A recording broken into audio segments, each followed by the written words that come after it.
Vamos a orar juntos para empezar la palabra de hoy.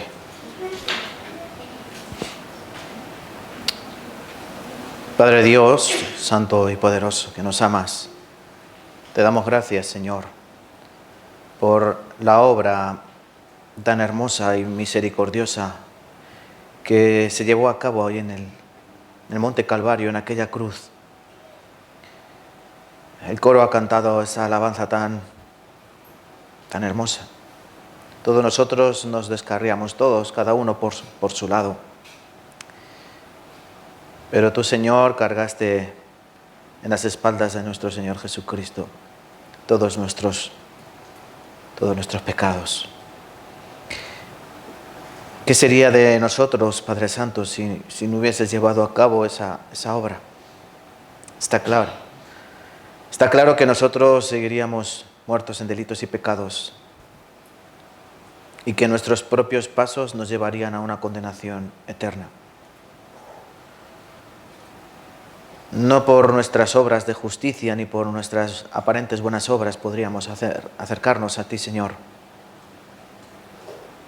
Por lo cual comprendemos y te damos profunda gratitud, Señor, que era necesario que nuestro Señor Jesucristo muriese en aquella cruz para que nuestra deuda pecaminosa y la ira del Padre no fuese derramada sobre nosotros.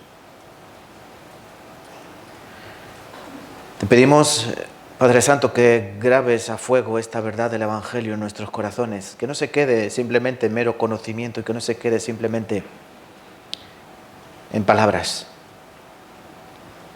ya que desgraciadamente muchos tienen un conocimiento de la palabra, tienen un conocimiento de lo que ocurrió en aquel día, tienen un conocimiento teórico, pero se queda ahí. No hay nueva vida, no hay arrepentimiento, no hay nueva criatura. Y todos sabemos lo que ocurre cuando no hay un nuevo nacimiento. Por eso te pedimos, sobre todo, Señor, en esta iglesia, que obres en cada uno de los corazones que están escuchando. Que tu misericordia vuelva a actuar un día más. Y que si todavía aquí hay alguno que no ha recibido esa preciosa salvación, si todavía aquí hay alguno que no ha nacido de nuevo, hoy pueda ser ese gran día para él. Ese día de salvación. Y también te pedimos, Señor, que fortalezcas nuestros corazones, los cuales son muy débiles. En muchas ocasiones quieren inclinarse nuevamente a las tentaciones y a los afectos del mundo. Por eso necesitamos de tu Santo Espíritu para que Él nos guíe, nos corrige, nos enseñe el camino correcto que debemos seguir, para que no lo entristezcamos, para que no lo apaguemos. Ayúdanos a entender esa obra maravillosa del Espíritu en nuestras vidas, el cual es el que da vida, porque proviene del Padre. Y sobre todo, Señor, ayúdanos a cómo cuidar de Él y cómo seguir edificando y cómo seguir trabajando para el Señor. Te pedimos, Padre Santo, por todos nuestros hermanos, sobre todo los que no han venido hoy, allá donde estén, cuídales y guárdales. Y a los que están aquí, Señor, una cosa solo pedimos: oídos oidores de tu palabra, amadores de tu santa y bendita palabra. El que no aprecia el diamante en bruto que es la Santa Biblia, el que no aprecia el valor de la palabra de Dios, no podrá entender, no podrá recibir la salvación. Ayúdanos, Señor. También guarda a los hermanos que están débiles, a los que están enfermos, a los que están de viaje. Y sobre todo, Señor, ayuda a los predicadores, ayuda a los pastores, porque tú usas débiles hombres para predicar tu santa y bendita palabra. Normalmente no somos dignos, Señor, de este ministerio, pero tú has puesto, por tu amor, nuestro trabajo, ¿no? Y tú has utilizado a esos hombres que eran normales y corrientes durante toda la historia. Ayúdanos a recordar lo que somos. Ayúdanos a recordar que somos pequeños e insignificantes, pero aún así has tenido misericordia de nosotros y nos has dado un lugar en los cielos donde está nuestro Señor Jesucristo sentado a la diestra. Con ese anhelo, Padre Dios, queremos este día comenzar y queremos pedirte que vuelvas a abrir nuestro corazón de par en par para que tu palabra recaiga en él y esa palabra no se pierda, Señor, esa palabra se quede morando en nuestros corazones y la podamos utilizar en nuestras vidas.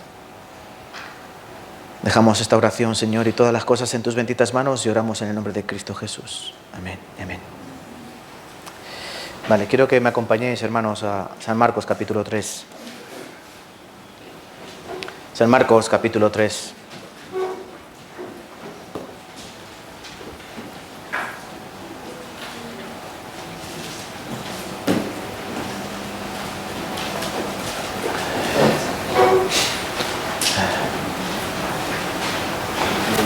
San Marcos capítulo 3, versículos 20 al 30. San Marcos capítulo 3, versículos 20 al 30. Yo leo los pares, vosotros me acompañáis con los impares, ¿vale? San Marcos capítulo 3, versículo 20 al 30. Comienzo yo. Y se agolpó de nuevo la gente, de modo que ellos ni aún podían comer pan.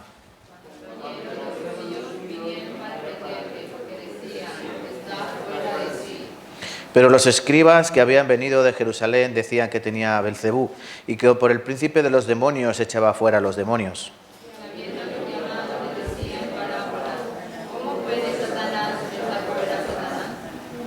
Si un reino está dividido contra sí mismo, tal reino no puede permanecer.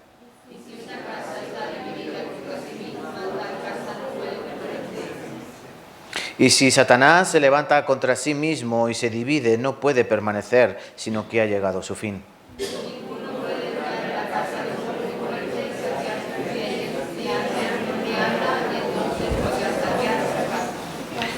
De cierto os digo que todos los pecados serán perdonados a los hijos de los hombres y las blasfemias cualquiera que sean.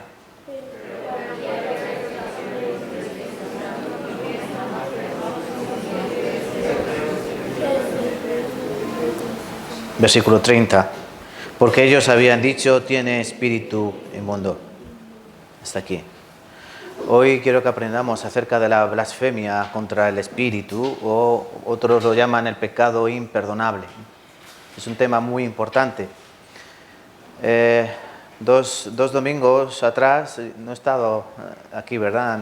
Han venido pues el evangelista César, que está trabajando como misionero en la iglesia de Roquetas de Mar, y la semana pasada vino el evangelista Edgar, que está trabajando como evangelista también en la iglesia de Madrid. Espero que aprendiesen mucho, ¿no? ¿Aprendieron? Sí, solo 3 aprendieron, los demás aprenderán la próxima vez, ¿no? De verdad tienen que apreciar. Cuando vienen otros pastores, otros misioneros, otros evangelistas, es bueno. ¿Saben por qué? Porque cada uno tenemos nuestra sazón, como cada cocinera tiene su sabor, ¿no? Su sazón. Los pastores, misioneros, evangelistas, cada uno tiene su diferente manera de enseñar. Eso no es porque no lo inventamos nosotros, es que Dios usa diferentes personalidades. Ustedes ven a Pedro y a Pablo, eran totalmente diferentes y Dios los utilizó preciosamente. Cada uno tenía su manera de explicar, cada uno tenía su manera de escribir y cada uno tenía su manera de evangelizar. Entonces Dios utiliza siempre esas peculiaridades personales de cada hombre para utilizarlo para la obra del Señor. Algunos yo sé que a veces me critican un poco porque parece como que hago demasiada broma, ¿no? O demasiado chiste. No es mi intención, ¿no? Es mi personalidad. Yo sé que tengo que cambiar muchas cosas. Luego hay otros pastores pues, que son muy serios y casi prácticamente no se ríen, ¿no? Pues bueno, yo creo que Dios sabe por qué hace las cosas, ¿no? Y yo creo que Dios quitará lo que tenga que quitar y Dios dejará lo que tenga que dejar. Dicho esto, y pasadas esas 2 semanas, tuvimos un seminario de la Biblia. Parece que fue hace mucho, pero no fue hace tanto. Y yo tenía muchas palabras que quiero enseñarles, y una de ellas era este tema que hace mucho que no lo predico, y quiero predicarlo hoy debido a que hay muchas personas nuevas me refiero de meses, de 1 año, o de 3 o de 4 años. Y quiero que entendamos y que aprendamos acerca de este pecado imperdonable, de lo que no solamente nos habla Marcos, también Mateo capítulo 12 habla de él, y Lucas también nos habla de él. Y es un pecado por el cual las personas van al infierno, es el pecado imperdonable. Y vamos a ver varias cosas, varias cuestiones. ¿Ese pecado imperdonable se puede cometer hoy en día? Pues vamos a aprender acerca de ello. ¿Qué ocurre con esas personas, que puede haber aquí alguna, que piense que ha cometido ese pecado imperdonable y que no hay misericordia para él? Pues también vamos a aprender acerca de esto. Entonces yo creo que es un tema muy importante y un tema que es controvertido. ¿Por qué? Porque hay personas que lo malinterpretan y lo tuercen para adecuarlo a sus enseñanzas y no hay que ser así, ¿vale? Entonces hoy vamos a aprender acerca de esto.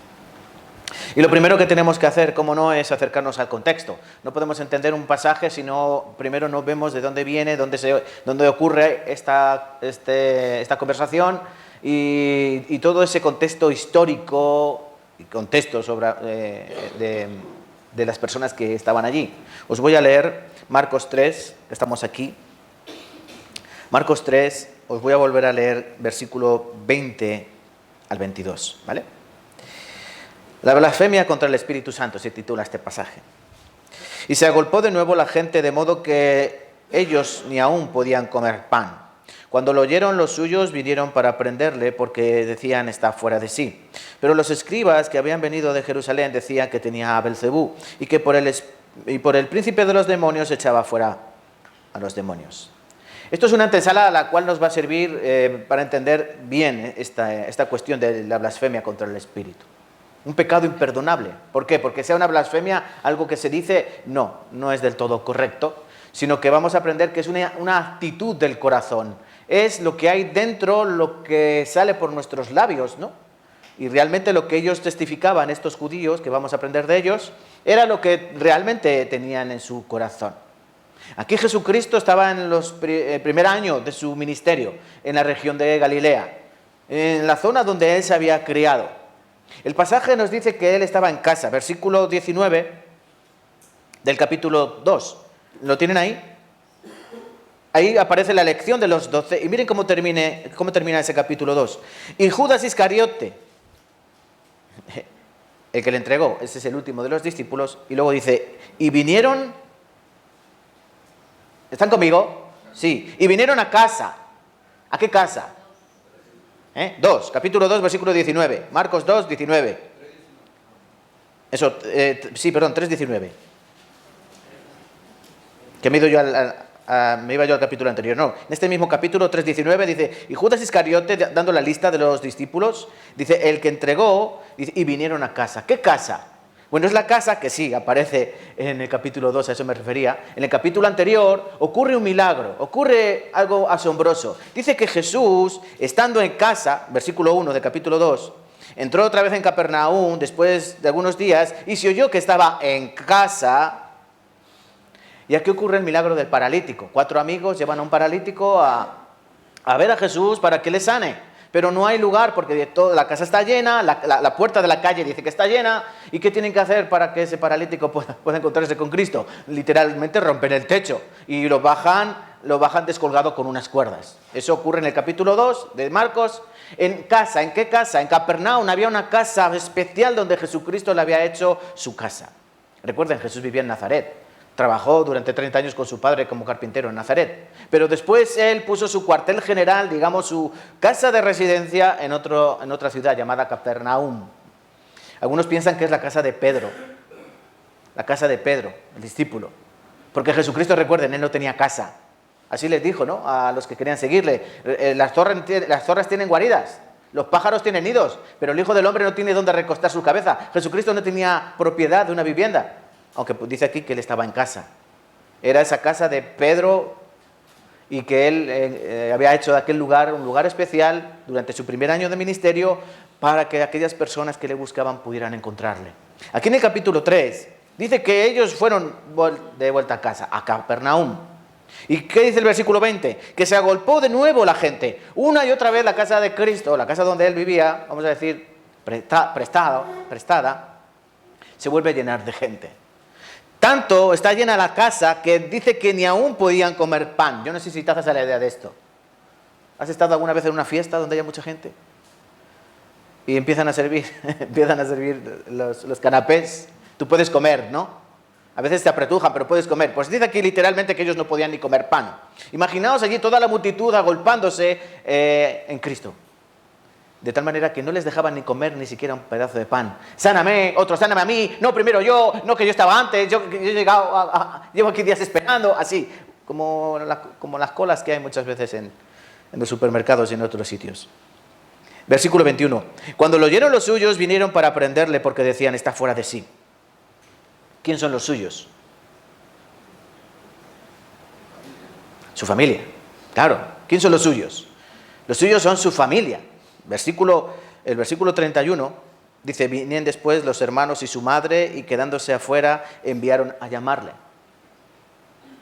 Los suyos era su familia, su madre y sus hermanos.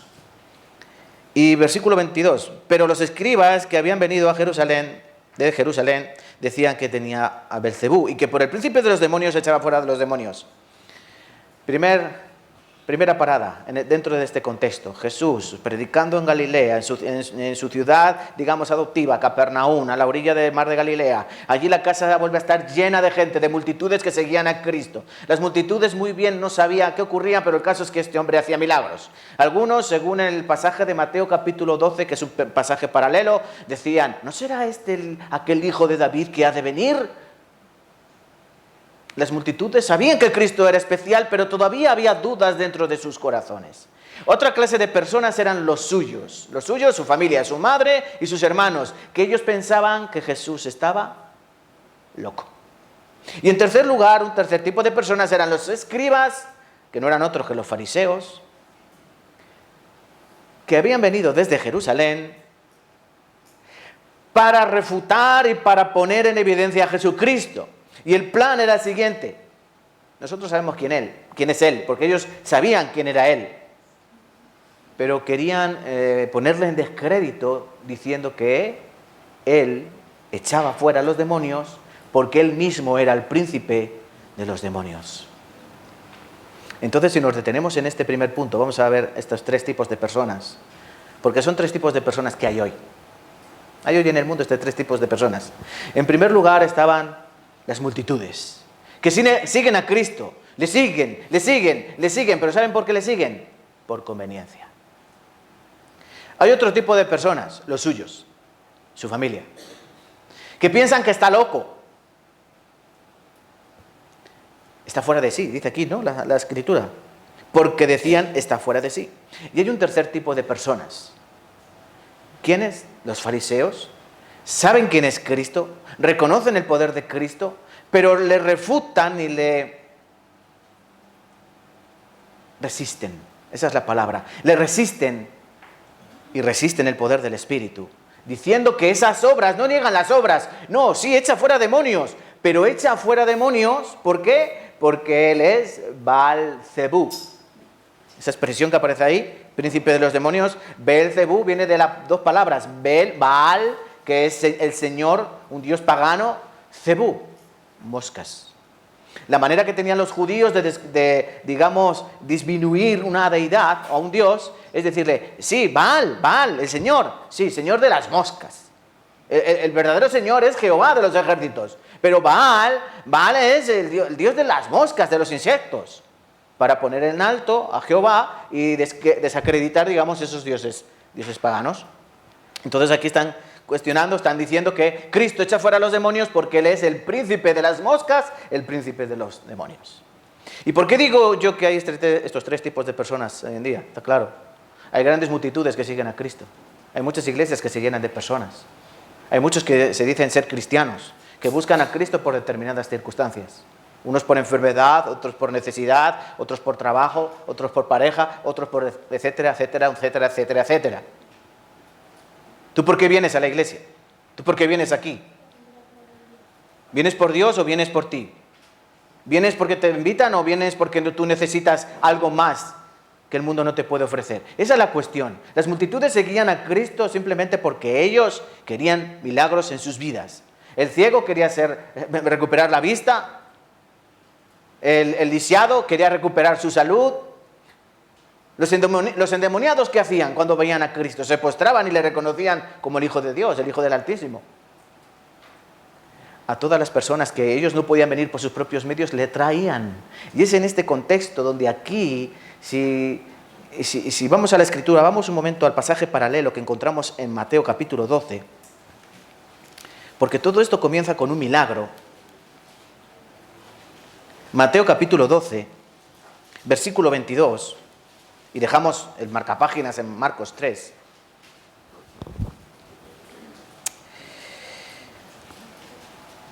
San Mateo capítulo 12, versículo 22. Entonces fue traído a él un endemoniado, ciego, mudo, y le sanó de tal manera que el ciego y mudo veía y hablaba. Y toda la gente estaba atónita y decía, ¿será este aquel hijo de David? Mas los fariseos, al oírlo, decían, este no echa fuera demonios, sino por Belcebú, príncipe de los demonios. Sabiendo Jesús los pensamientos de ellos, les dijo, todo reino dividido contra sí mismo es asolado, y toda ciudad o casa dividida contra sí misma no permanecerá. Ven, es el mismo pasaje, es el pasaje paralelo, pero que nos dice algunos detalles. Versículo 31 dice, por tanto os digo, todo pecado y blasfemia será perdonado a los hombres, mas la blasfemia contra el Espíritu no les será perdonada. Eso que ocurrió ahí en Marcos 3 es que trajeron delante del Señor Jesucristo a un ciego, mudo y endemoniado. Párate a pensar en eso, ¿no? Una persona que estaba ciega, estaba sorda, muda, endemoniada, no le faltaba nada, ¿no? Estaba apañado el pobre. Pero dice que la gente quedó atónita cuando vieron al ciego, cuando vieron que el ciego veía y que hablaba. A veces no entendemos bien los milagros de Cristo. Lo entendemos simplemente desde el punto de vista humano. Pero si lo entendiésemos desde el punto de vista médico, los milagros de Cristo son aún más asombrosos. ¿Saben por qué? Tú imagínate una persona muda, endemoniada, ciega. Bueno, el ciego puede ver de una, ¿no? Ya está, pero uno que ha sido mudo puede hablar así de buenas a primeras. No. Necesita un adiestramiento vocal que hacen los logopedas, ¿no? Cristo evitaba esos tratamientos. Por ejemplo, alguien que se recupera de la fiebre, ¿se puede poner a trabajar rápidamente? No. Pero, sin embargo, cuando dice la Escritura que Cristo sanó la fiebre de la suegra de Pedro, ¿qué ocurrió con esa mujer? Dice que enseguida se puso a trabajar.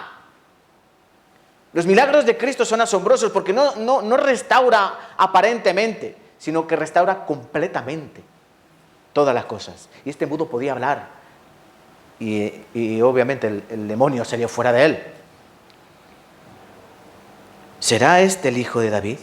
Miren, aún viendo ese milagro de que un ciego recobre la vista y era mudo y puede hablar, aún la gente se está cuestionando, ¿será este aquel hijo de David? Bueno, esas son las personas de este mundo. Conociendo a Cristo, la historia de Cristo, todo lo que ocurrió hace 2000 años, todavía hay muchas personas que cuestionan quién es Jesús. Algunos dicen que fue un gran hombre, un gran maestro, un revolucionario de la época, una persona moral y ética que dijo buenas cosas. Pero ese no es el Cristo de la Biblia. Ese es su Cristo. Otro tipo de personas son los suyos. Los suyos, ¿quiénes eran? La madre y los hermanos, que decían de Cristo que estaba fuera de sí, ha perdido el control. ¿Qué había ocurrido con esa familia?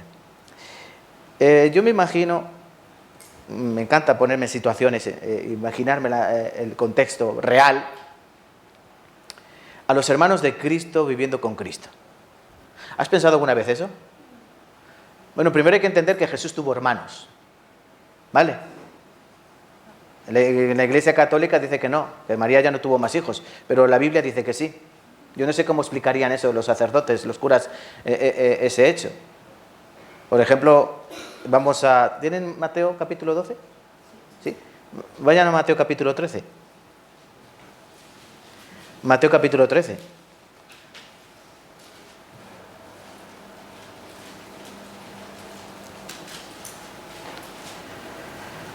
Mateo capítulo 13, versículo 55 en adelante. Dice, aconteció que cuando terminó Jesús estas parábolas, se fue de allí y venido a su tierra, a la tierra de Nazaret, les enseñaba en la sinagoga de ellos, de tal manera que se maravillaban y decían, ¿de dónde tiene esta sabiduría y estos milagros? ¿No es este el hijo de carpintero? ¿No se llama su madre María y sus hermanos Jacobo, José, Simón y Judas? ¿No están todas sus hermanas con nosotros? ¿De dónde pues tiene todas estas cosas? No solo el capítulo 12 dice que estaban ahí sus hermanos y fueron a buscarle. El pasaje de hoy, de Marcos 3, también dice que su madre y sus hermanos fueron a buscarle. Aquí es que dice los nombres de los hermanos del Señor Jesucristo. ¿Cuáles son?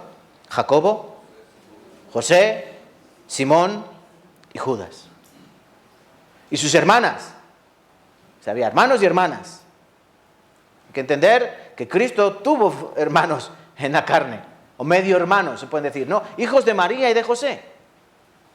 Pero como les estaba diciendo, ¿cómo sería el Señor Jesucristo de niño? O de adolescente, ¿cómo sería? Se lo voy a decir yo, perfecto. Perfecto. Lo que nosotros no tenemos ni asomo. No podemos hacernos ni siquiera la idea. ¿Por qué? Porque nosotros tenemos hijos y tenemos adolescentes imperfectos. Que tú le dices a tu hijo, sube, ¿y qué escuchas? Ya voy, pero no sube. Ven, ¿qué quieres? Que vengas. ¿Para qué? Que vengas. ¿Pero qué? Así, ¿no? Esos son nuestros hijos, ¿no? Sí, si nos reímos es porque es así, real. No peleéis, llevaros bien. Es que me ha dicho, es que me ha quitado, es que me está tocando, es que me ha mirado, así, ¿no? Esos son nuestros hijos. ¿Tú te imaginas al Señor Jesucristo creciendo en ese ambiente, pero Él siendo perfecto? Jesús, ven, voy. Jesús, ¿puedes ir? Sí. Jesús, ¿puede? Sí. Vale. Su hermano molestándole, él, impávido, inquebrantable. ¿Qué dirían sus hermanos? Este es el rarito, ¿eh? Qué raro. Este es el rarito. Ese era el hermano rarito. De hecho, San Juan capítulo 7 nos recuerda eso, ¿no? Le dicen, anda, vete a Jerusalén a hacer esos milagros que tú haces. Porque ni sus hermanos creían en él. Pero llega un momento en el que algo está cambiando. Jesús durante 30 años había sido así, el hermano rarito, el que nunca había dicho una mala palabra, el que nunca se había peleado, el que nunca había dicho un insulto, el que siempre había respetado a su padre y a su madre, el que nunca había hecho nada malo, literalmente, el que nunca había roto un plato. Pero es bautizado por Juan el Bautista, la paloma desciende sobre él, el cielo se abre, una voz se oye, este es mi Hijo amado, en el que tengo complacencia. Y Jesucristo comienza a hacer obras, milagros, prodigios, y empieza a enseñar a grandes multitudes. Desde luego, entre los hermanos y la madre del Señor Jesucristo había diferencias. María sabía perfectamente quién era Jesús, ¿o no? Sí. Cuando a María se le fue anunciada el nacimiento de Cristo, ¿qué hizo María? Dice que guardaba esas cosas en su corazón. Porque el ángel le dijo, el hijo que nacerá de ti, que es el santo de Dios. El hijo que nacerá de ti será el Hijo de Dios. Y María guardaba esa cosa en el corazón. Jesús, cuando tenía 12 años, se queda en la sinagoga, en Jerusalén. Se queda allí en el templo, escuchando y debatiendo con los sabios, con los escribas y fariseos. Durante, dice, varios días, no se dan cuenta, pero luego vuelven a buscarlo y lo encuentran allí. ¿Qué haces aquí? Dice, ¿cómo que qué hago aquí? ¿No sabéis que en los negocios de mi padre es necesario que yo esté? Con 12 años, él ya sabía que tenía que estar ¿en qué negocio? ¿En la carpintería? No, él tenía que estar en los negocios de su Padre Celestial. Era una persona especialísima. Pero él todavía no había hecho ninguna prueba, ningún milagro. Es a partir de los 30 años cuando comienza a hacer todas esas cosas. El rarito cada vez se está volviendo más raro. Y su madre, que dice también ahí, ese pasaje cuando con 12 años se pierde, dice que también guardaba esa cosa en su corazón. Llega el momento que con 30 años ya empieza a temer por la vida de su hijo, como toda madre. Cuando tú ves a tu hijo que está haciendo tonterías, ¿qué hace la madre? Se preocupa, ¿no? Si tú sabes que tu hijo está empezando a ir con hombres o con personas mayores que fuman, que beben alcohol, la madre que dice, venga, que aprenda lo que es la vida. ¿Así? No, no. La madre se empieza a preocupar. Cuidado, no venga, empiece a fumar o no empiece a beber. O peor, que ande con gente que toma drogas y tarde o temprano tu hijo comienza a tomar drogas. ¿Y una madre puede quedarse tranquila? No. Bueno, pues la madre de Jesús sabía quién era su hijo, pero como toda buena madre, se preocupaba por él. En cambio, los hermanos, ellos pensaban, este está loco del todo, este ha perdido el control, está fuera de sí. Significa que ya no tiene dominio propio, se le ha ido de las manos, ya no lo puede controlar, grandes multitudes le siguen, él hay cosas raras, milagros, prodigios, no sabemos qué es. Si será, no sé, como estos que no hacen magia, sino que hacen... ¿cómo es la palabra? No me sale ahora. No, brujería no. Ilusionistas, Es un ilusionista, es alguien que está haciendo cosas muy raras. Está poniendo en peligro su vida. En primer lugar, porque hay grandes multitudes que un día lo van a aplastar. Dicen que no le dejaban ni comer pan. Y encima, los fariseos, que se las gastan bien duras, van detrás de él, detrás de sus pasos, y están investigando acerca de él y de su vida. ¿Se acuerdan cuando Jesús en el capítulo 8 de San Juan les está diciendo a los judíos, vuestro padre es el diablo? Vosotros no sois hijos de Abraham, sino que vosotros sois hijos del diablo. Y los judíos dicen, nosotros no somos hijos de fornicación. Porque ellos habían investigado de quién era la madre y el padre de Jesús. Y habían investigado y se habían enterado que el día que María se había quedado embarazada, no estaba casada con José. Y que no se sabía muy bien quién era el padre. Porque a José no se parecía. Y por eso le dicen al Señor Jesucristo, nosotros no somos hijos de fornicación. Y no nos gusta señalar. Nosotros somos hijos de Abraham. Cristo le dice, si fueseis hijos de Abraham, las obras de Abraham haríais. Ellos habían investigado muy bien toda la historia de Cristo. Entonces, hermanos, si volvemos a Marcos 3, vemos estos tipos diferentes de personas, las multitudes, los hermanos y la madre de Cristo, y los escribas y los fariseos, o los fariseos en general, no entienden bien quién es el Señor. Unos ven las obras, pero no saben, ¿será este o no será? La familia ha perdido la cabeza, está fuera de sí. La madre se preocupa, vamos a por él. Aquí dice una palabra muy importante, versículo 21, cuando lo oyeron los suyos vinieron para prenderle.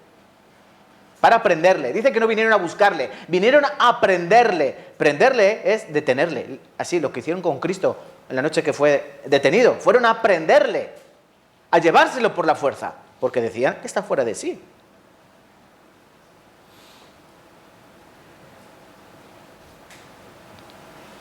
Pero los escribas que habían venido, versículo 22 de Jerusalén, decían que tenía a Belcebú y que por el príncipe de los demonios echa fuera a los demonios.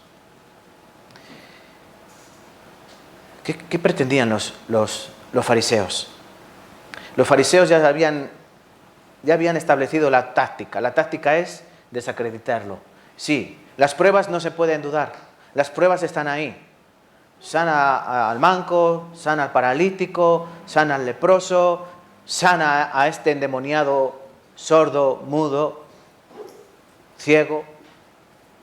No lo podemos negar. Entonces, ¿qué hacemos? La otra alternativa. Sí, echa fuera a los demonios.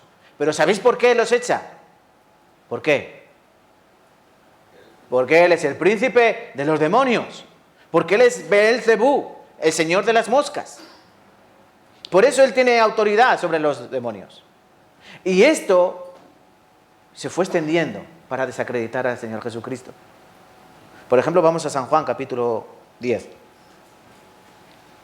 San Juan 10.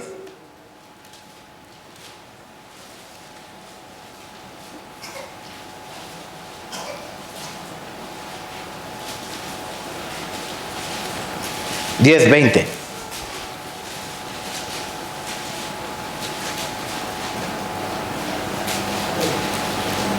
San Juan capítulo 10, versículo 20, 19 y 20. Leamos juntos. Volvió a haber disensión entre los judíos por estas palabras. San Juan 10, versículo 19 y 20. Versículo 20. Muchos de ellos decían, demonio tiene y está fuera de sí. ¿Por qué le oís? Versículo 21. Decían otros, estas palabras no son de endemoniado. ¿Puede acaso el demonio abrir los ojos a los ciegos? Pero miren aquí como ya algunos ya habían recorrido esto. ¿Qué? Demonio tiene, está fuera de sí. Tiene demonio, está loco. ¿Por qué le oís? ¿Por qué perdéis el tiempo? Es un desquiciado más. Vaya táctica, ¿no? Bueno, las obras están ahí, no las podemos negar, pero lo que sí vamos a negar es que esas obras son de Dios. Volvemos a Marcos 3. Estamos viendo el contexto, ¿vale? Estamos viendo, antes de entrar verdaderamente lo que significa el pecado imperdonable o la blasfemia contra el Espíritu. Versículo 23 al 27, porque Jesucristo va a intentar, porque el Señor siempre tenía misericordia, incluso a estos tipos, quiere hacerles entender a través de una enseñanza, de una parábola, o de dos parábolas, mejor dicho, la estupidez, disculpen la palabra, la incongruencia, la tontería que ellos están diciendo, sublime. Versículo 23 de Marcos 3. Habiéndolos llamado, les decía en parábolas. Bueno, recuerden, Jesucristo está allí, ha hecho esta obra, este milagro, y en Mateo 12 dice que Jesucristo conocía el pensamiento de ellos, ¿no? Dice Jesús, conociendo el pensamiento de ellos, les dijo, fíjense si eran cobardes. Ellos no estaban diciendo abiertamente, este es que es Belcebú, este es el príncipe de los demonios, por eso echa fuera a los demonios. Ellos no tenían la gallardía, no tenían la valentía de decirle a la cara, oye, no, tú eres Belcebú, o tú echas a los demonios fuera porque tú eres el príncipe de los demonios. Sino que ellos lo pensaban, y lo decían así, por lo bajo. Pero Cristo dice que los llama, los acerca. Y habiéndoles llamado, les decía en parábolas. Les llamó, Cristo no tenía ningún problema. Venid, venid. Y les decía en parábola. Recuerden, ¿qué es una parábola? La parábola es una comparación. Dios va a utilizar cosas terrenales para explicar cosas espirituales. Pero que de verdad son simples. ¿Cómo puede Satanás echar fuera a Satanás? Lo que vosotros estáis diciendo es una tontería. ¿Cómo puede Satanás echar fuera a Satanás? Si su reino está dividido contra sí mismo, tal reino no puede permanecer. Si una casa está dividida contra sí misma, tal casa no puede permanecer. Primera parábola, compara con un reino, compara con una casa. Una casa que está dividida, ¿qué ocurre? ¿Qué ocurre con una casa que se divide? Se destruye. Una casa que se divide, se destruye. Y Satanás no es tonto. Satanás es el ser más inteligente del universo después de Dios. ¿Lo entiendes eso? Algunos piensan que incluso pueden burlarse de Satanás o pueden engañarle. No. Satanás es el ser más inteligente después de Dios. Y él sabe que una casa que se divide se hace cada vez más débil. Que un reino que se ataca a sí mismo no puede permanecer. Yo no sé, hermanos, si entienden ustedes lo que ocurre con las iglesias cristianas. ¿Saben lo que ocurre con las iglesias cristianas? Se dividen. Eso es la obra de Satanás, dividir al enemigo, no dividirse a sí mismo. ¿Por qué hay tantas denominaciones? Y peor aún, ¿por qué somos tan celosos de nuestra denominación? ¿A que sí? Los pentecostales son muy celosos de su denominación. Los bautistas son muy celosos de su denominación. Los adventistas son muy celosos de su denominación. Los mormones son muy celosos de su denominación. Los testigos de Jehová, aquí me quedo, aquí estoy y de aquí no me muevo. El católico, aquí no quiero, no. ¿Entienden? Y todos son cristianos. Y podría hablar de otros muchos más. Presbiterianos, adventistas de séptimo día. Esa división, ¿qué hace de la iglesia? ¿Que sea más fuerte? No, que se divida. ¿No sería mejor, por ejemplo, nosotros visitar miren que cerquita tenemos una iglesia, otra iglesia, otra iglesia? Tenemos en 2 calles, aparte de nosotros, 3 iglesias más. 4C, Cielos Abiertos, Apostólica de Rumanía. ¿Las han visitado? Algunos sí, ¿no? Otros no. Pero ¿no sería muy bonito que estuviésemos todos juntos si todos decimos que somos cristianos? ¿No sería muy bonito que todos estuviésemos en una misma sintonía, armonía? Que todos estuviésemos en una misma reunión, alabando al mismo Dios porque decimos tener el mismo Dios, alabando al mismo Cristo porque confesamos al mismo Cristo, dándole gracias por esa fe porque decimos que todos tenemos la misma fe. Sin embargo, ni nosotros vamos allí ni ellos vienen aquí. Estamos divididos. No, ellos allí. Nosotros enseñamos aquí nuestra manera, nuestras alabanzas, tipo himno, nuestra enseñanza, 1 hora, 1 hora y media de predicación, unas poquitas alabanzas. Esta es nuestra manera de llevar el culto dominical. Ellos, pues de otra manera, a la suya. Pero qué curioso que todos nosotros somos celosos de los cambios, ¿no? No queremos movernos. Eso es una obra humana y por consiguiente es una obra que el diablo ha utilizado para dividir a la iglesia, para hacerla menos fuerte.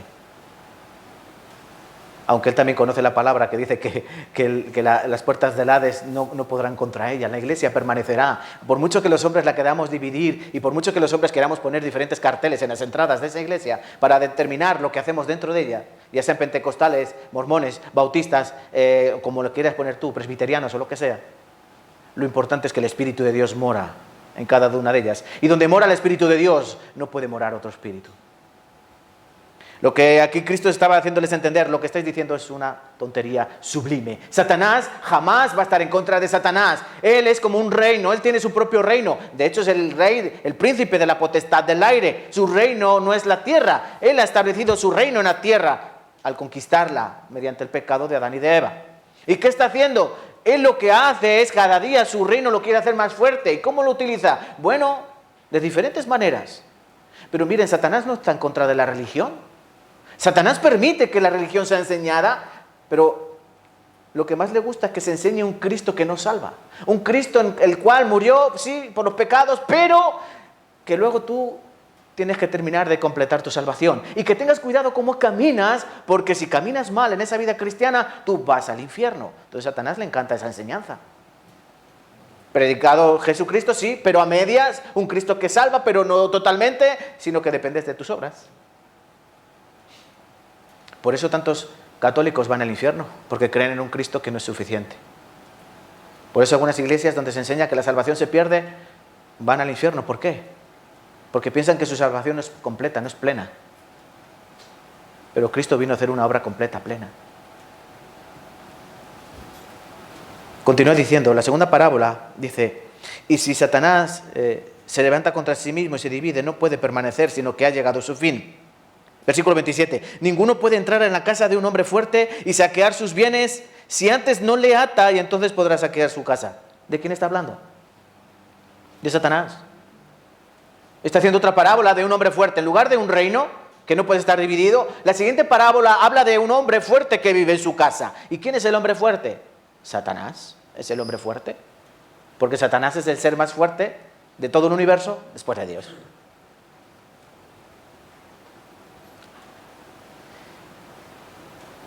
Ninguno puede entrar en la casa de un hombre fuerte y saquear sus bienes. ¿Cuáles son los bienes? Nosotros. ¿Cuál es la mayor posesión de Satanás? Las almas de los hombres. Esas son su posesión.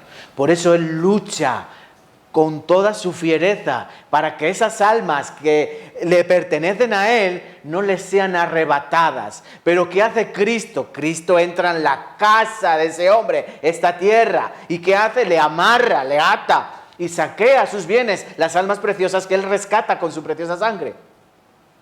Pero Cristo no puede hacer eso si no ata a Satanás. Cristo mismo con su presencia está atando a Satanás para que él no pueda obrar. Porque Satanás no puede obrar sin el permiso de Dios. y sin el permiso de su hijo. Dice así, y saquea sus bienes. Si antes no le ata, entonces podrá saquear su casa.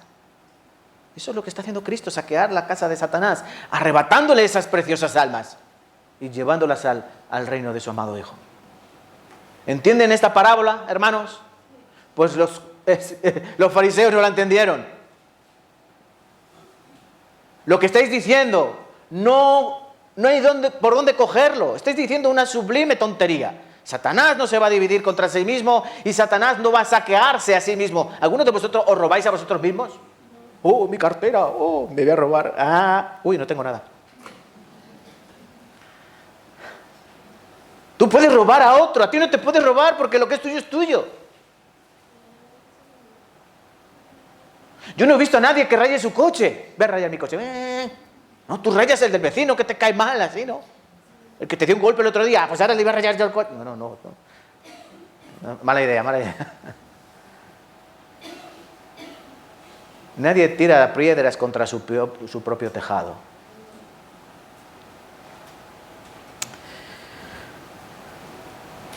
No sabéis lo que decís. Literalmente el Señor Jesucristo le está diciendo, no sabéis lo que decís. Un reino no puede estar dividido contra sí mismo. Y una casa no puede estar dividida. Entonces, hermanos, lo que debemos entender es que Jesús actúa de una manera en la que Él quiere dar oportunidad a todas las personas. Recuerden, estos son fariseos que odian a Jesús con cada fibra de su ser. Han venido desde Jerusalén para ver en qué le pueden dañar. Sin embargo, Cristo les va a volver a dar la oportunidad de que abran sus ojos, entiendan que las obras que Él está haciendo no pueden ser por Satanás, porque Satanás es demasiado inteligente como para dañarse a sí mismo. Entonces no pueden negar la evidencia. Yo soy el Hijo de Dios. Y en una ocasión también les dijo, pues no me creáis a mí, creed las obras. Pero ¿saben qué es lo peor? Y esto nos resulta difícil de entender. Los fariseos sabían quién era Cristo. Los fariseos sabían quién era Cristo. Miren que este pasaje que siempre hemos leído mucho, y algunos detalles se nos pasan por alto. San Juan capítulo 3. Os busco yo si queréis, no hace falta que lo busquéis vosotros. San Juan 3, si lo queréis buscar, ¿me acompañáis?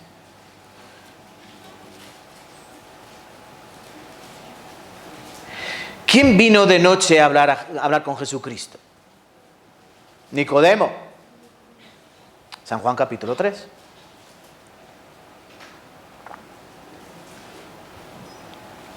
Capítulo 3, versículo 1. Había un hombre de los fariseos. ¿Quién era Nicodemo?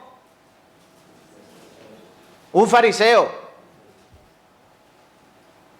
que se llamaba Nicodemo, un principal entre los judíos, quiere decir alguien importante entre ellos, no era cualquier, era uno importante. Este vino a Jesús de noche para que nadie le viese. Y le dijo, Rabí, maestro. Y subraya la palabra siguiente. Sabemos. ¿A que se te había pasado de vista? Sabemos que has venido de Dios como maestro, porque nadie puede hacer estas señales que tú haces si no está Dios con él. Nicodemo, reunido con sus hermanos fariseos, habían hablado una y otra vez de Cristo, de Jesús de Nazaret. Pero ¿quién es este? A la conclusión a la que ellos habían llegado era clara. Sabemos que has venido de Dios. ¿Has notado eso? No dice, sé que has venido de Dios. Yo soy diferente de estos fariseos. Yo he entendido, ellos no tienen, yo sí. Yo sé que tú has venido de Dios. No, yo sé no. sabemos todos nosotros, todo grupo de fariseos, sabemos que tú has venido de Dios, porque nadie que hace estas obras, nadie puede hacer estas obras si Dios no está con él. Entonces, ¿cuál era el problema de los fariseos? ¿Cuál era el problema de los fariseos? Sabían quién era Cristo. Reconocían que Él era el Hijo de Dios.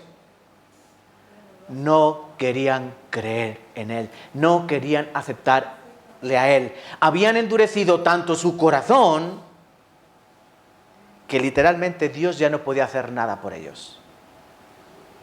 Si volvemos al pasaje de Marcos 3, vamos a entrar en el pecado imperdonable, versículo 29 al 30.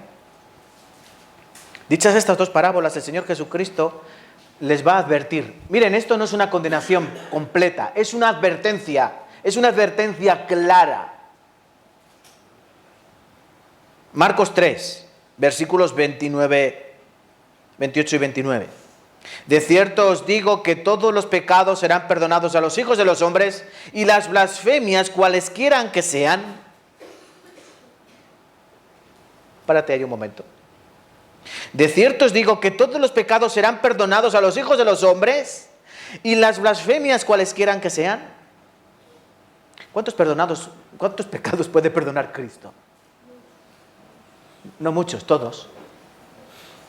Todos los pecados serán perdonados, dice el Señor. Todos los pecados serán perdonados. Hay gente que piensa, que han cometido el pecado imperdonable. Ay, yo es que he asesinado, he matado a gente. Ay, yo es que he cometido mucho adulterio. Yo es que he fornicado mucho. Dios no me puede perdonar. No, Dios perdona todos los pecados, cualesquieran que sean. Y las blasfemias, todas ellas. Blasfemar a Cristo. ¿Recuerdan sus hermanos qué estaban diciendo de Cristo? Está fuera de sí. Ha perdido el control, se le ha ido la cabeza. En Juan 7 dice, venga, vete allí, haz los milagros, eso que tú haces. Se estaban burlando de él, le estaban blasfemando. Pero recuerdan, entre sus hermanos estaban Jacobo, Santiago y Judas, autores de 2 cartas del Nuevo Testamento. Santiago, Judas. ¿Cómo comienzan esas 2 cartas? ¿Lo sabes? Santiago, esclavo de Jesucristo. Judas, esclavo del Señor Jesucristo. Sus hermanos, que se burlaban de él, ¿qué ocurrió después? Miren, Santiago y Judas no alardeaban. Carta de Santiago, hermano de Jesús. Así es mi hermano. Judas, hermano favorito de Jesús. No. Santiago, esclavo de Jesucristo. Judas, esclavo del Señor Jesús. Ellos se consideraron esclavos del Señor.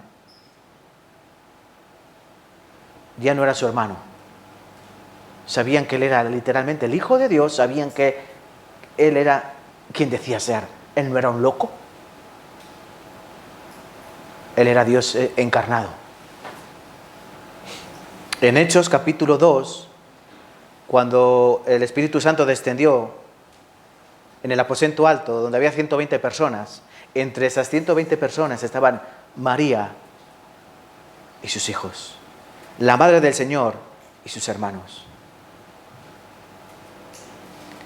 ¿Blasfemar contra Cristo es un pecado imperdonable? No.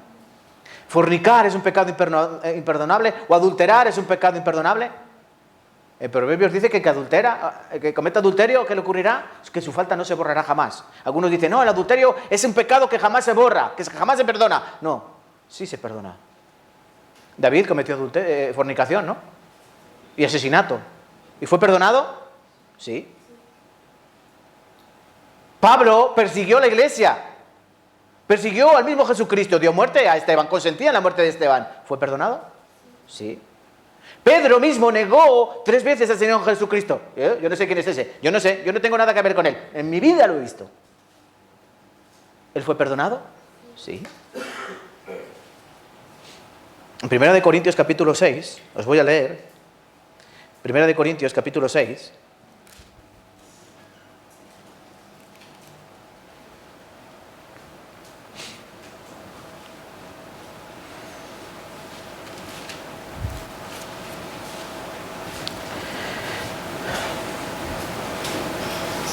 ¿Lo busca conmigo? ¿Sí? Dice el versículo 9. ¿No sabéis que los injustos no heredarán el reino de Dios? No erréis, ni los fornicarios, ni los idólatras, ni los adúlteros, ni los afeminados, ni los que se echan con varones, ni los ladrones, ni los avaros, ni los borrachos, ni los maldicientes, ni los estafadores heredarán el reino de Dios.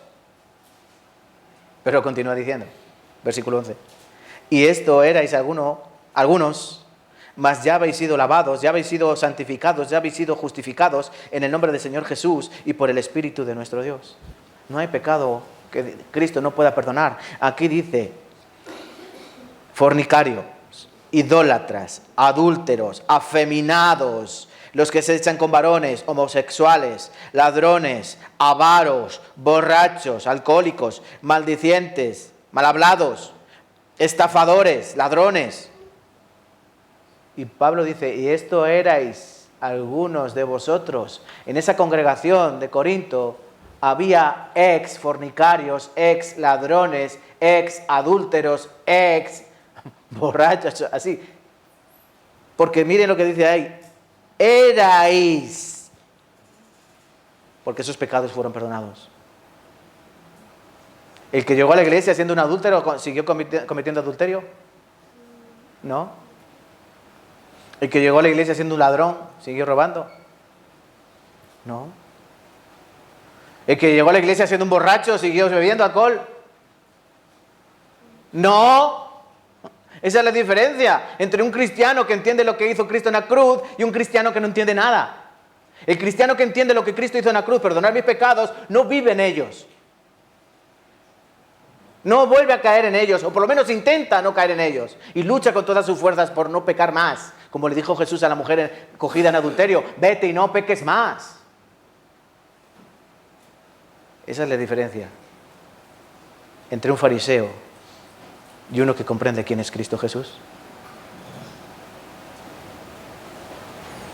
Marcos 3. De cierto os digo que todos los pecados serán perdonados a los hijos de los hombres y las blasfemias cuales quieran que sean. Miren, Dios nos perdonó todos los pecados. Cristo saldó toda la deuda de la cruz. No dejó fuera del tintero ninguno de ellos. Todos los pecados han sido perdonados. Hasta los que se te han olvidado. Pero, versículo 29, pero. Algunos peros, ¿no? Algunos peros son buenos, ¿no? Como el de Efesios capítulo 2. Cuando dice que nosotros estábamos muertos en delitos y pecados, que éramos por naturaleza hijos de ira de los demás, que estábamos en la corriente del mundo, que Dios iba a derramar su ira sobre nosotros, que éramos hijos de ira. Y luego dice, pero Dios, qué rico en misericordia, por su gran amor con que nos amó. Aun estando muertos en delitos y pecados, nos salvó por su gracia, sí. Pero Dios, ese pero es muy bueno. Pero aquí hay un pero. Todos los pecados serán perdonados, todas las blasfemias cualquiera que sean, pero cualquiera que blasfeme contra el Espíritu Santo no tiene jamás perdón, sino que es reo de juicio eterno. El pasaje paralelo de Mateo 12 dice, no tendrá perdón ni en este siglo ni en el venidero. Es muy importante eso también, ese detalle. Ese de este siglo y en el venidero. Lo voy a explicar si el tiempo lo permite. El Señor Jesucristo está hablando de un pecado imperdonable, de una deuda impagable, de una blasfemia, no cualquier blasfemia, porque cualquier blasfemia contra Dios se verá perdonada, cualquier blasfemia contra Cristo será perdonada, pero la blasfemia contra el Espíritu Santo, esa no será jamás perdonada. ¿Y cuál es esa blasfemia? ¿Es hablar mal del Espíritu Santo? Quiero explicar cuatro aspectos diferentes de esa blasfemia. En primer lugar, porque hay cuatro, pensamientos. En primer lugar, algunos piensan que ese pecado imperdonable es lo que estábamos hablando ahora, pecados muy graves, adulterio, fornicación, asesinato, así. Un pastor que comete adulterio, ¿perdonará a Dios ese pecado? ¿Sí o no? Sí. Un pastor que asesina, pastor de la iglesia bautista mató a uno de sus fieles. ¿Me perdonaría Dios ese pecado? ¿Ese pecado estaban a cuenta? Estaban a cuenta. Entonces ese no es el pecado imperdonable. Algunos no quieren venir a Cristo porque dicen, que yo tengo el pecado imperdonable. Es que... No, ese no es el pecado imperdonable. ¿Has matado? Arrepiéntete, considera lo que hiciste, ven a Cristo y el que viene a Él no le echa fuera. Pero eso sí, arrepiéntete. Arrepiéntete significa no lo vuelvas a hacer, déjalo ahí. ¿Has cometido adulterio? Arrepiéntete, déjalo y vuelve. ¿Estás cometiendo fornicación? Sí, pues deja de hacerlo y ven. Eso es arrepentirse. Sin arrepentimiento no hay salvación. La salvación viene por medio de dos elementos, fe y arrepentimiento. Cree en el Señor Jesucristo, cree. Fe, arrepentimiento, ven a Él. Creer y arrepentirse. Sin embargo, hay otra postura que nos habla de esto. ¿Cuál es esa postura? Por ejemplo, iglesias pentecostales. Sé que aquí algunos han venido de esas iglesias o incluso en alguna ocasión participan en esas iglesias. No hay ningún problema. Yo no tengo ningún problema. El problema viene cuando, por ejemplo, tú vas, no aquí, yo fui una vez a una iglesia pentecostal en Madrid, donde vi cómo personas se volteaban para atrás y que hacían así, ¿no? Echaban espuma por la boca, gritaban, ¡ah! Cosas muy raras que yo creo que eso no es el Espíritu de Dios. Yo creo que el Espíritu de Dios es otra cosa. Pablo a los hermanos de Corinto les dijo eso. Corinto capítulo 12, 1 Corintios 12, habla de los diferentes dones espirituales y en el capítulo 14 habla específicamente del don de lenguas. Y Pablo está diciendo, bueno, si viene algún incrédulo y os ve a todos hablando en lenguas, va a pensar que estáis todos locos. Y dice, entonces, ¿qué tenéis que hacer? Que hablen 2, 3. Y siempre que haya un intérprete, si no, callaos. Tenéis que callaros. Porque si no hay intérprete, ¿para qué? Algunos piensan que hablar en lenguas es muy espiritual. Bueno, pero hay que aprender bien sobre estos temas. El don de lenguas hay que saber lo que era hablar la palabra de Dios en otros lenguajes, en otros idiomas, para que la palabra de Dios se expandiese en todo el mundo. Porque la gran comisión es predicar el evangelio en Jerusalén, en Judea, en Samaria y hasta el último de la tierra. Pero hay veces cuando decimos a estos hermanos pentecostales, así, y decimos, es que eso no son obras del Espíritu Santo. Es que los milagros no evidencian, escúchenme, no quiero que haya dudas, un milagro no evidencia una obra de Dios. No. Lee tu Biblia, Mateo capítulo 7, versículo 21 en adelante. No todo el que me dice Señor, Señor, entrará en el reino de los cielos, sino que hace la voluntad de mi Padre que está en el reino de los cielos. Muchos me dirán en aquel día, Señor, en tu nombre predicamos, en tu nombre profetizamos, en tu nombre echamos fuera demonios, en tu nombre hicimos muchos milagros. ¿Están entendiendo? En tu nombre hicimos muchos milagros y la contestación de Cristo les dirá, no os conozco, apartaos de mí, hacedores de maldad. ¿En qué quedamos? ¿Ellos hacían muchos milagros o ellos eran hacedores de maldad? Las dos cosas. Ellos hacían milagros, señales, pero esos verdaderamente eran señales que hacía Satanás a través de ellos, para engañar a muchos. ¿Por qué la Biblia dice que muchos serán engañados? En los últimos tiempos muchos serán engañados. Mateo 24, así dice, ¿no? Mirad por vosotros mismos que no seáis engañados, porque vendrán muchos en mi nombre. Falsos maestros, falsos apóstoles. Nuestra misión, hermanos, es enseñar la verdad con claridad. Entonces, en estos casos, mírenme a mí, por favor. En estos casos ellos dicen, no, vosotros estáis haciendo la blasfemia contra el Espíritu. Nosotros estamos haciendo esto por el Espíritu de Dios. Y estáis diciendo que nosotros lo estamos haciendo por el Espíritu de Satanás. Entonces, ¿qué estáis haciendo? Cometer la blasfemia contra el Espíritu. Pero eso no es cierto. Hay que entender muy bien qué son los milagros, qué son las señales, los prodigios, qué son las lenguas, las profecías, qué significa las sanidades, si están en acción, si no están en acción. podemos hablar largo y tendido acerca de eso. Pero cuidado, que no es maravilla que Satanás se disfrace de ángel de luz, que sus ministros también se disfracen como ángeles de luz y que hagan falsas pruebas, falsos prodigios, falsos milagros, como James y Jambres. ¿Quién eran esos? Los sacerdotes de Faraón. Que Moisés cuando tiró la vara y se convirtió en serpiente, llegaron los sacerdotes de Faraón, tiraron sus varas y se convirtieron en serpientes. Pero la serpiente de Moisés se comió a las dos serpientes de los sacerdotes del Faraón, porque Dios es más poderoso que Satanás. Entonces, esos son los pensamientos, los diferentes pensamientos de la blasfemia contra el Espíritu. Pero que verdaderamente es la blasfemia del Espíritu, vamos a aprender de eso. ¿Cuál es la blasfemia del Espíritu? Muy clara. Estamos en Marcos 3, ¿no? Hay que entender, por un lado, lo que ellos decían. Ellos decían lo siguiente. Versículo 22. Los escribas habían venido de Jerusalén, decían que tenía a Belcebú y que por el príncipe de los demonios echaba fuera de los demonios. Jesucristo le dice, eso es imposible. Satanás no se va a dividir contra sí mismo. Entonces les advierte. Escúchenme. Jesús no les está diciendo que están cometiendo el pecado imperdonable, sino que están coqueteando con ese pecado imperdonable. Están coqueteando con la blasfemia, están coqueteando de cometer esa blasfemia contra el Espíritu Santo. No es que la hayan terminado de llevar a cabo. ¿Saben por qué? Les voy a explicar. Si uno de estos fariseos que estaban diciendo, no, es que este echa fuera, bueno, estaban pensando, este echa fuera a los demonios porque es el príncipe de los demonios o por el príncipe de los demonios. Pero si luego esa persona se convierte a Cristo, ¿qué habría pasado? ¿Estaba cometiendo el pecado imperdonable o no? No.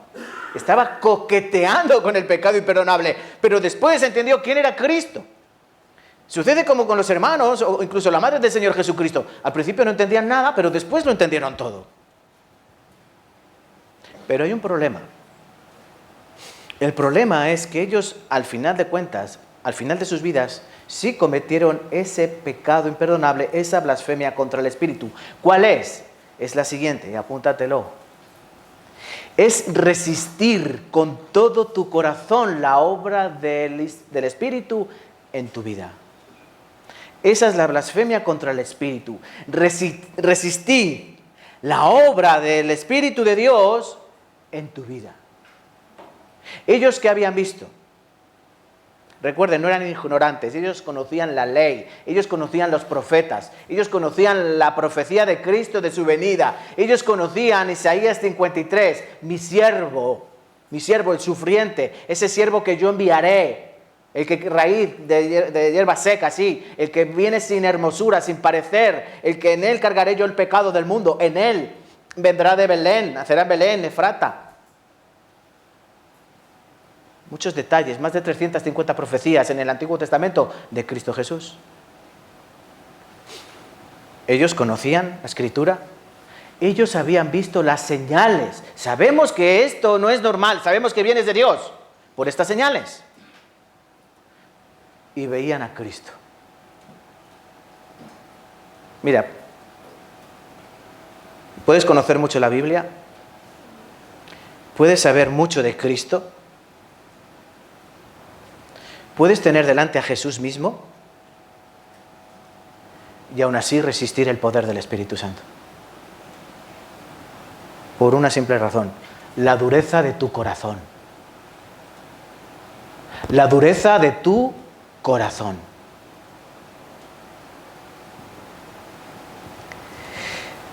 Miren, escúchenme, si nosotros estuviésemos hace 2000 años allí en aquella tierra, sin haber recibido la salvación, tanto tú como yo habríamos gritado, crucifícale, crucifícale, crucifícale. Estoy seguro. Tú y yo, sin la salvación que entendemos hoy, hace 2000 años, nuestro viejo hombre, hace 2000 años atrás, de nuestros labios habrían dicho, crucifícale, crucifícale, crucifícale. Pero Dios tuvo misericordia. El problema de los escribas y de los fariseos es que ellos resistieron el Espíritu de Dios. Para entender bien esto, vamos a San Juan, que nos habla de este pecado que no se perdona. San Juan capítulo 16. ¿Cuál es la obra del Espíritu Santo? Algunos conocen mucho a Jesús, pero no conocen la obra del Espíritu Santo. La tercera persona de la Trinidad. San Juan 16.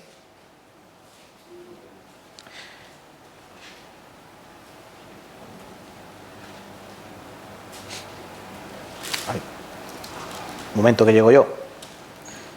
San Juan 16. Os leo versículo 5 en adelante, os voy leyendo. Pero ahora voy al que me envió y ninguno de vosotros me pregunta ¿a dónde vas? Antes, porque os he dicho estas cosas, tristeza ha llenado vuestro corazón. Pero yo os digo la verdad, os conviene que yo me vaya. Porque si yo no me fuere, el Consolador no vendría a vosotros. Mas si me fuere, os lo enviaré. Y cuando Él venga, ¿quién es el Consolador? El Espíritu Santo. Y cuando Él venga, convencerá al mundo de pecado, de justicia y de juicio. Ay, ¿qué significa eso? Bueno, está el siguiente versículo. De pecado, por cuanto no creen en mí. De justicia, por cuanto voy al Padre y no me veréis más. De juicio, por cuanto el príncipe de este mundo ya ha sido juzgado. ¿Cuál es la obra del Espíritu Santo en nuestros corazones? Convencer. Tú piensa esto. ¿Tú vendrías a Cristo por tu propia inteligencia, por tu propio corazón? No. De hecho, hay muchas pruebas de que vienen personas a la congregación, vienen a esta iglesia, escuchan la palabra y ¿qué hacen? Luego se largan, se marchan, no vuelven. ¿Por qué? ¿Les caí mal yo? ¿O les cayó mal a alguno de ustedes? ¿Por qué? El Espíritu Santo hace la obra. La palabra de Dios, ¿qué es? La palabra, espíritu y vida. Mis palabras son espíritu y verdad. Mis palabras son espíritu y vida. La palabra de Dios, no la mía, ¿eh? La palabra de Dios. Convence. Te convence en el corazón. La Escritura te convence en tu corazón ¿de qué? De lo pecador que eres. De lo terrible que eres delante de Dios. De lo sucio, abominable y vil. Eso lo enseñamos en el seminario el sábado. Con un montón de versículos de que todos nosotros somos viles pecadores y que merecemos la ira de Dios. Que si nos examinan cuidadosamente, hasta la última fibra de nuestro ser está llena de pecado. Y que tenemos una lepra espiritual extendida hasta la médula. Y que para nosotros no hay remedio. Y que como no hay remedio, Dios tiene que hacer una nueva creación, una nueva criatura en Cristo Jesús, que es espiritual, no carnal. Porque lo carnal ya está condenado.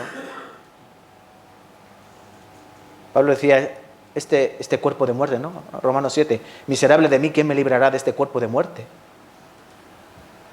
Pero el Espíritu Santo dice aquí, convencerá al mundo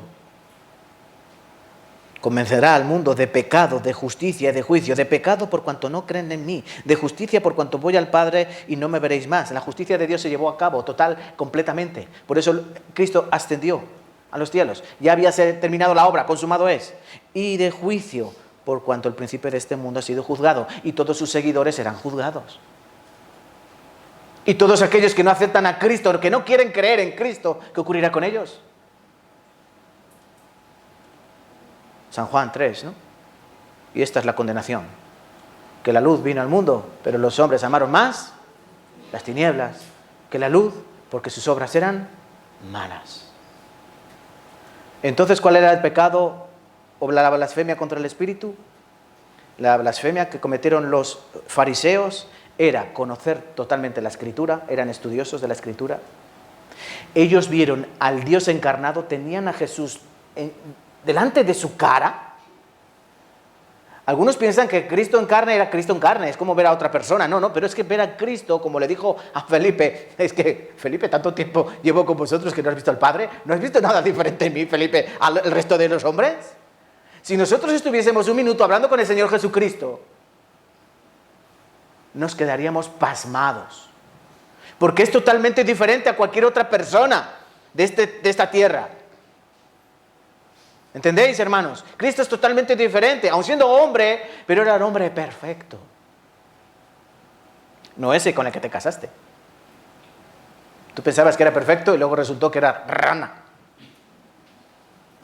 Cristo era perfecto en todas sus dimensiones, en todas sus facetas, en todas sus expresiones. Era el ser perfecto. Él es el ser perfecto. Sin embargo, ellos estaban cegados por su propio egoísmo, por su propia vanagloria, su propio corazón fue entenebrecido. Conociendo la Escritura, teniendo al autor de la Escritura delante de sus ojos, y por si fuera poco, viendo las obras que él hacía, ¿qué hicieron? Tú eres hijo del demonio, tú eres de Satanás. La blasfemia contra el Espíritu es resistir con todo conocimiento, con toda causa, con todo entendimiento, resistir la obra del Espíritu en nuestras vidas. Eso es lo que cometieron los fariseos. Una pregunta que tiene, Juan Calvino dijo, con mala intención resisten la verdad de Dios, aunque por su brillo están convencidos y conmovidos y que no pueden alegar ignorancia. ¿Entienden? Ellos saben, pero rechazan. La pregunta que debemos lanzar antes de terminar es muy clara. ¿Hoy se puede cometer la blasfemia contra el Espíritu? ¿Alguien puede blasfemar de tal manera al Espíritu de Dios para cometer ese pecado imperdonable? Sí y no. O no y sí. Miren, en primer lugar, no podemos cometer esa blasfemia contra el Espíritu en la misma escala, en el mismo rango, en la misma plenitud. ¿Saben por qué? Porque Cristo no está delante de nosotros. Cristo no lo tenemos de cara a cara. Y no vemos los milagros, no vemos las obras. No vemos las sanidades. Ellos sí vieron eso. Por eso es una gran blasfemia contra el Espíritu. Sin embargo, pero, si hay un pecado que puede llevar al infierno, es esa blasfemia del Espíritu actual, podríamos decir. Es decir, hoy en día no se puede cumplir o no se puede llevar a cabo esa blasfemia del Espíritu en el mismo rango, en la misma medida. Pero sí se puede llevar en la misma condición hoy en día. Y hay ejemplos en la Biblia, hay ejemplos. Y vamos a buscar algunos de ellos. Por ejemplo, vamos a ir a Hebreos, un texto. Vamos a Hebreos. Capítulo 6.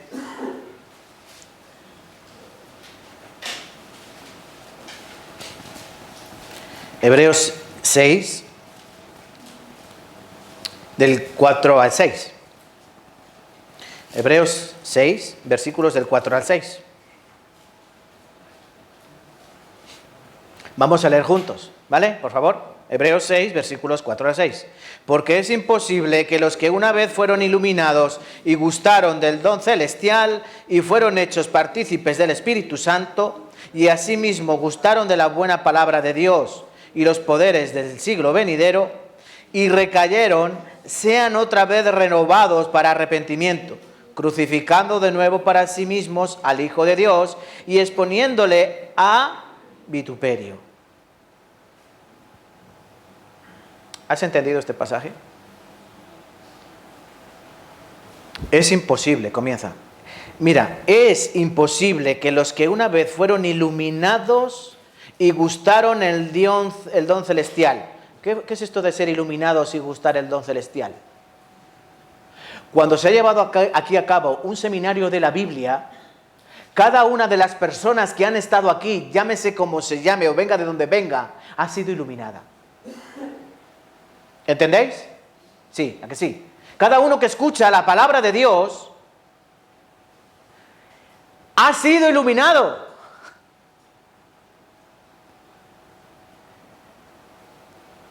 Y gustaron el don celestial.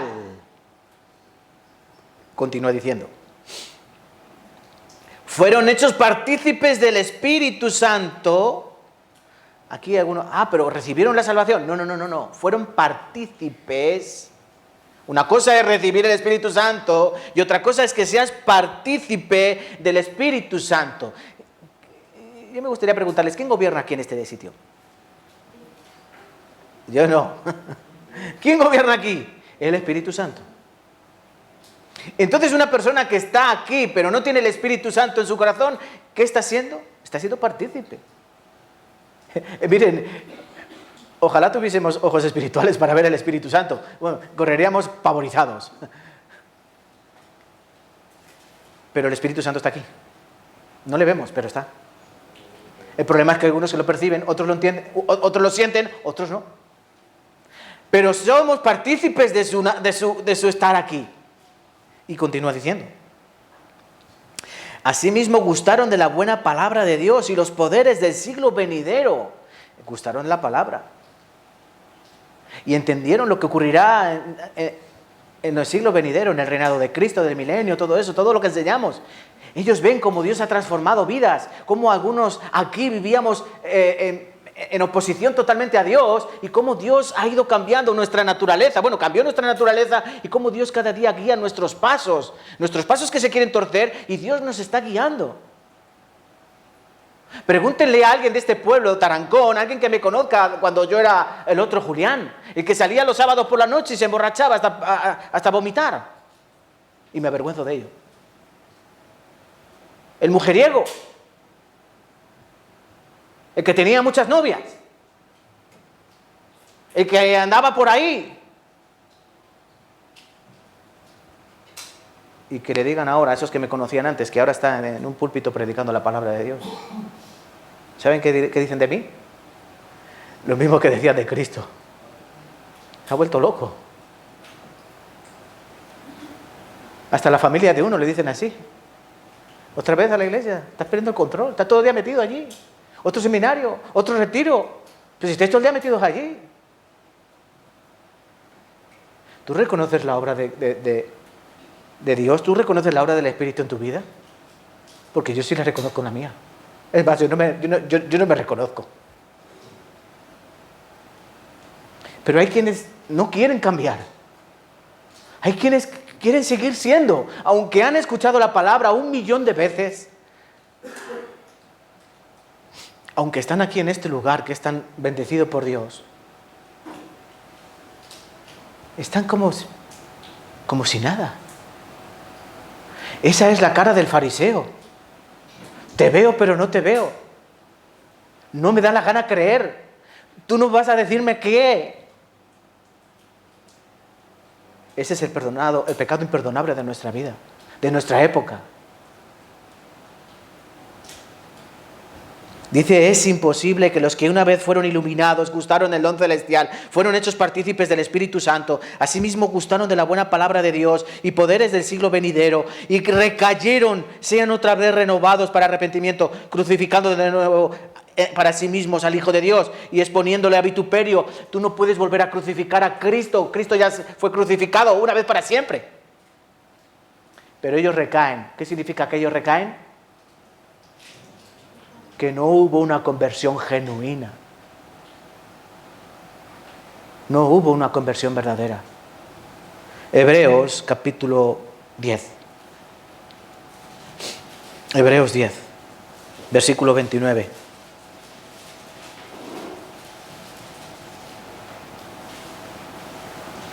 ¿Cuánto mayor castigo pensáis que merecerá el que pisoteare al Hijo de Dios y tuviere por inmunda la sangre del pacto en la cual fue santificado e hiciera afrenta al Espíritu de gracia? ¿A quién dice esto la palabra de Dios? ¿Me están escuchando, por favor? Yo sé que ya tengo que terminar, pero escúcheme. ¿A quién dice esto la palabra de Dios? ¿Cuánto mayor castigo pensáis que merecerá el que pisoteare al Hijo de Dios y tuviere por inmunda la sangre del pacto? Tuviere por inmunda la sangre de Cristo. Tenerla por inmunda se refiere a tener la sangre de Cristo como si fuese sangre de perro o sangre de cerdo. Lee el versículo 26. Si pecaremos voluntariamente después de haber recibido el conocimiento de la verdad, ya no queda más sacrificio por los pecados, sino una horrenda expectación de juicio y de hervor de fuego que ha de devorar a los adversarios. El que viola la ley de Moisés por el testimonio de 2 o 3 testigos, muera irremisiblemente. ¿Cuánto mayor castigo pensáis que merecerá? Miren, hay maneras de pecar y pecar. Los cristianos, que hemos nacido de nuevo, ¿podemos cometer pecado? Sí. Primera de Juan, en el capítulo 1, dice, si decimos que no tenemos pecado, mentimos. Pero si confesamos nuestros pecados, Él es fiel y justo de perdonar nuestros pecados y limpiarnos de toda maldad.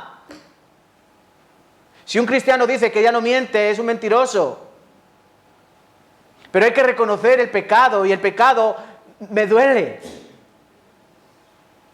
¿El pecado no te duele? Si el pecado no te duele es porque haces pecado voluntariamente, es porque quieres. Pablo dijo, yo no quiero, pero me sale. Yo sé hacer lo bueno, pero no puedo. Todavía no lo controlo. Es más, no lo voy a controlar nunca. Porque es la ley de mi cuerpo, la ley del pecado que mora en mí. Pero si pecas voluntariamente después de haber recibido el conocimiento de la verdad, ¿han recibido el conocimiento? Sí. Hemos entendido que Cristo murió por todos nuestros pecados en la cruz, que todo el pecado pasado, presente y futuro fue perdonado. Sí, he recibido el conocimiento, pero luego ¿qué haces? Lo que me da la gana. Cometo pecado voluntariamente. Sé que esto está mal, pero yo lo hago, me da igual. Sé que esto no conviene, pero me da igual, lo hago. Eso es pecar voluntariamente. ¿Esa persona ha entendido la salvación? Está haciendo afrenta al Espíritu.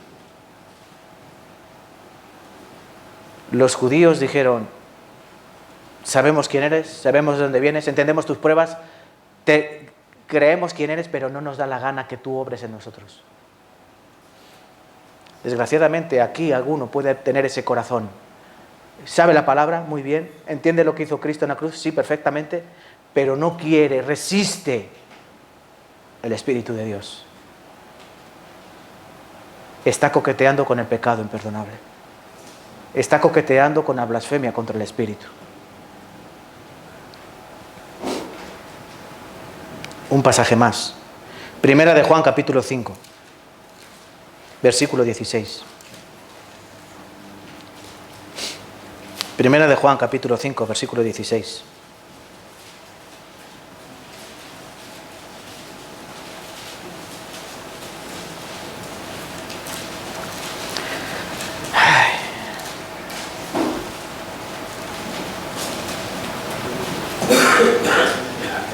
Miren, escuchen esto. Si alguno viere a su hermano cometer pecado que no sea de muerte, pedirá y Dios le dará vida. Esto es para los que cometen pecado que no sea de muerte. Hay pecado de muerte por el cual yo no digo que se pida. Toda injusticia es pecado, pero hay pecado no de muerte. ¿Qué? ¿Qué significa esto? ¿Pecado de muerte, pecado no de muerte? Algunos piensan que este pecado de muerte es, por ejemplo, el pecado que cometieron Ananías y Zafira. Robar, ¿no? Robar a la iglesia, decir, vamos a vender nuestra heredad y vamos a dar todo a la iglesia. Pero luego vendieron la heredad y se quedaron con una parte. Entonces Pedro les dijo, habéis mentido al Espíritu. Y cayó muerto. ¿No? Primero Ananías y después Zafira. Dicen, ¿ves? Este es el pecado de muerte. No. O como Primera de Corintios, ¿no? El capítulo 5, cuando habla de ese joven, ¿no? Que estaba durmiendo o tenía relaciones sexuales con la mujer de su padre, con su madrastra.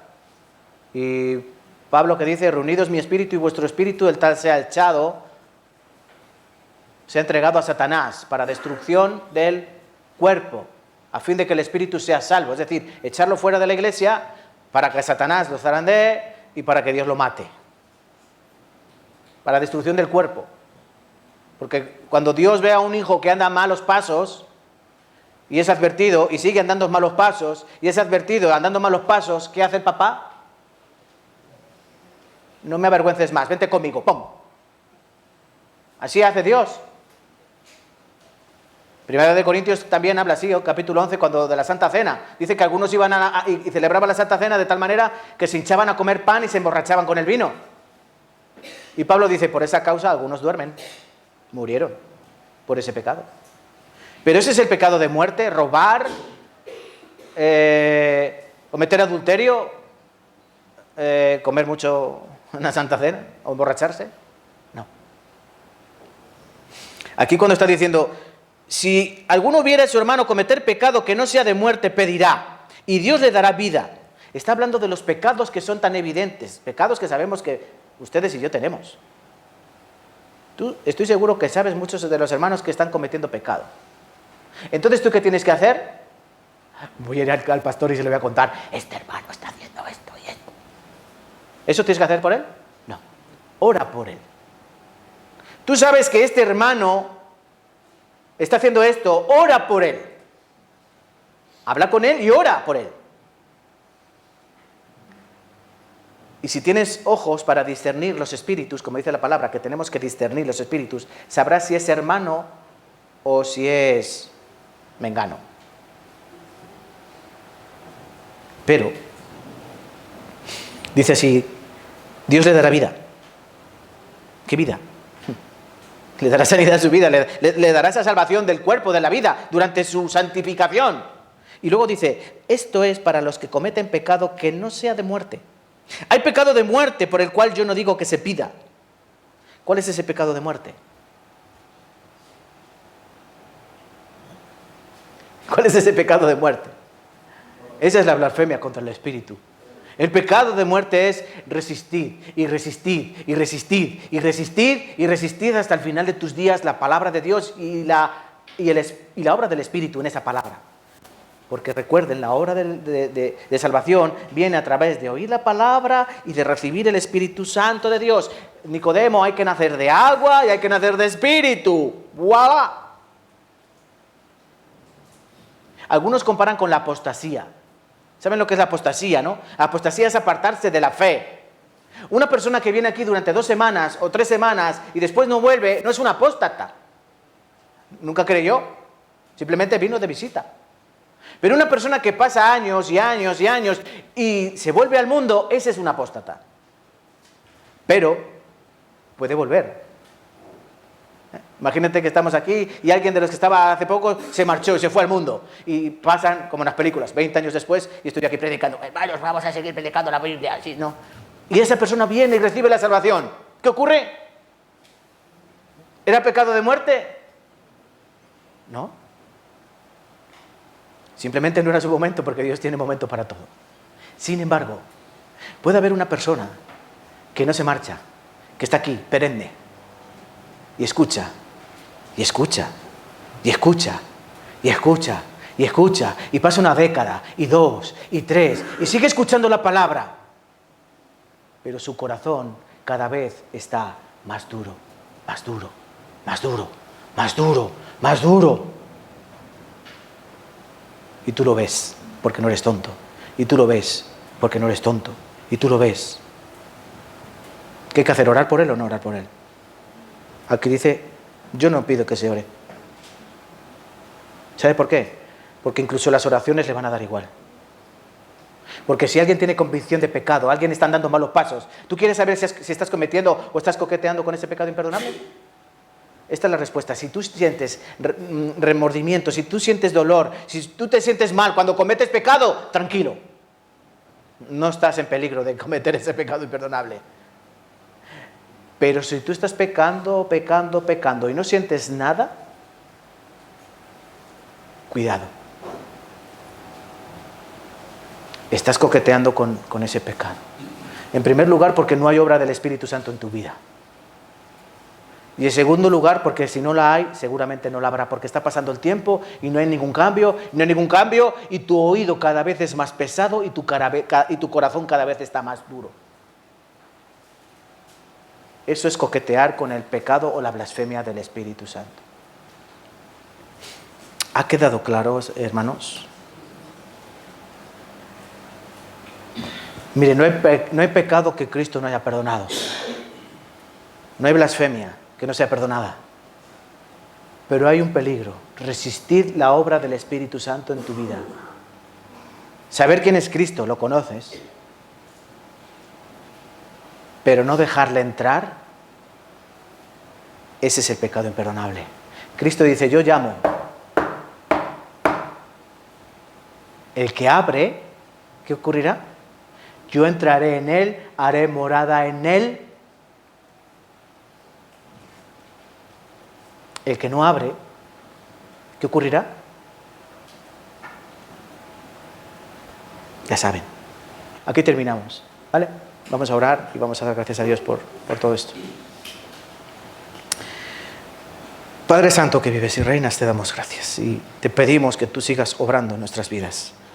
Tú enviaste a tu Hijo amado para que viviese en nuestras vidas. Él de manera perfecta llevó una vida de obediencia al Padre. Día tras día, durante esos 33 años y medio que Él vivió en esta tierra, cumplió fielmente la voluntad de Dios. Él llevó la muerte que nosotros merecíamos llevar. Y Él cargó toda nuestra deuda pecaminosa en aquella cruz. Él no dejó ningún pecado sin perdonar. Hizo la obra perfecta en la cruz. Sin embargo, Señor, hemos aprendido que hay un peligro real. Hay un peligro que no mora lejos de nosotros, sino mora en el corazón. Y es esa dureza natural que a veces permea hasta lo más profundo del ser. Y que conociendo la palabra, teniendo el conocimiento pleno de Cristo, viendo la obra que hace alrededor de nosotros día tras día, ese corazón puede ser endurecido. Ese era el corazón del fariseo que día tras día maquinaba y cada día se volvía más opuesto a la voluntad de Dios en sus vidas.